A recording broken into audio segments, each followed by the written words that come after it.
একটা বালক রাস্তা দিয়ে কোনো এক জায়গায় হেঁটে যাচ্ছিল।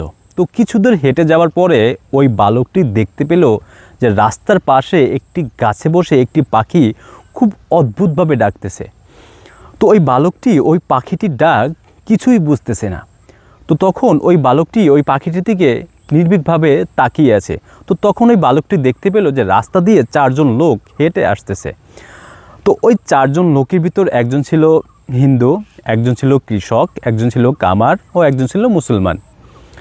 তো তখন ওই বালক তাদেরকে দাঁড় করালো এবং দাঁড় করানোর পরে ওই বালকটি তাদেরকে জিজ্ঞাসা করলো যে আচ্ছা কাকারা, এইখানে যে পাখিটা কী যে ডাকতেছে আমি বুঝতেছি না, আপনারা কি কেউ বলতে পারবেন যে এই পাখিটি কী ডাকতেছে বা এই পাখিটি কী বলতেছে? তো তখন প্রথমে ওই হিন্দু লোকটি উত্তর দিল, আরে বালক, তুমি বুঝতেছো না, এই পাখিটি বলতেছে যে হরে কৃষ্ণ হরে রাম, সে এটাই বলতেছে, এইভাবেই সে ডাকতেছে। তো পাশে থাকা কৃষক বলল, আরে ভাই, আপনি কি বলতেছেন? আপনি তো উল্টোপাল্টা বলতেছেন। এই পাখিটি ডাকতেছে যে এখন যেহেতু আলুর কেজি 60 টাকা, আরও 1 মাস পরে এটার 100 টাকা কেজি হবে। এখন পাশে থাকা কামার ভাই বলল, আরে ভাই, আপনি কি বলতেছেন উল্টোপাল্টা? পাখি কি এইটা বলতেছে?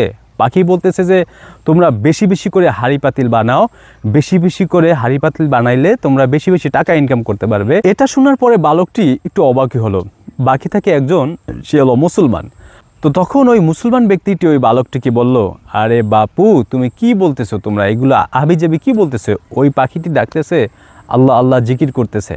তো ওই বালকটি তাদের সবাইকে থামিয়ে বলল, আচ্ছা কাকার, আপনারা থামেন, আমি বুঝছি আপনারা কি বলবেন।